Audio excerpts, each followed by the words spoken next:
Praise lord. ప్రభువైన యేసుక్రీస్తు నామమున అందరికీ ఉదయకాల సమయమున శుభాభివందనములు తెలియజేసుకుంటున్నాను. ఈ దినం దేవుడు ఒక కొత్త మంచి మాట చేత మన అందరిని కూడా నడిపించుటకు సిద్ధహస్తుడుగా ఉన్నాడు. అట్టి మాటను మనం చదువుకుందాం. అది ఎఫెసీయులకు రాసిన పత్రిక 5వ అధ్యాయము 28వ లేఖనం. యేసు క్రీస్తు నందలి భయముతో ఒకనికొకడు లోబడి యుండుడి.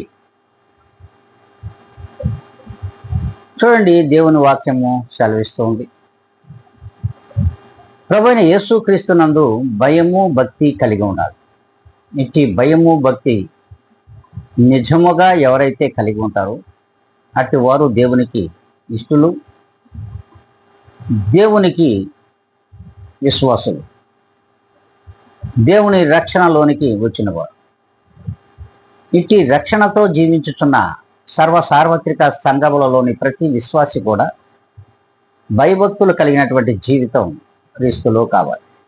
అట్టి జీవితం మనకున్నట్లయితే మనం ఖచ్చితంగా ఒకరము లోబడి ఉంటాం. మరి అలా లోబడని జీవితాలు ఈ లోకములో అనేకములు మనకు కనబడుతూ ఉన్నాయి. కానీ క్రీస్తు యేసు నందలి విశ్వాస పరిమాణమును బట్టి ఒకరికి ఒకరు ఈ దినం నుండైనా లోబడి ఉందాం అనుకుంటే ఖచ్చితంగా ప్రతి ఒక్కరము కూడా తలలు వంచుకుందాం, కళ్ళు మూసుకుందాం, ప్రార్థన నందు ఏకీభవిద్దాం. మహాపరిశుద్ధుడా, ప్రేమ కలిగిన మా తండ్రి, కృపా కనికరములు కలిగిన యేసయ్య, నీకు వందనములు, కృతజ్ఞతలు తండ్రి. మరొక నూతనమైన దినము చూసే యోగ్యత మాకు ఇచ్చినందుకు మీకు ఎనలేని కృతజ్ఞతలు చెల్లించుకుంటున్నాం ప్రభువా.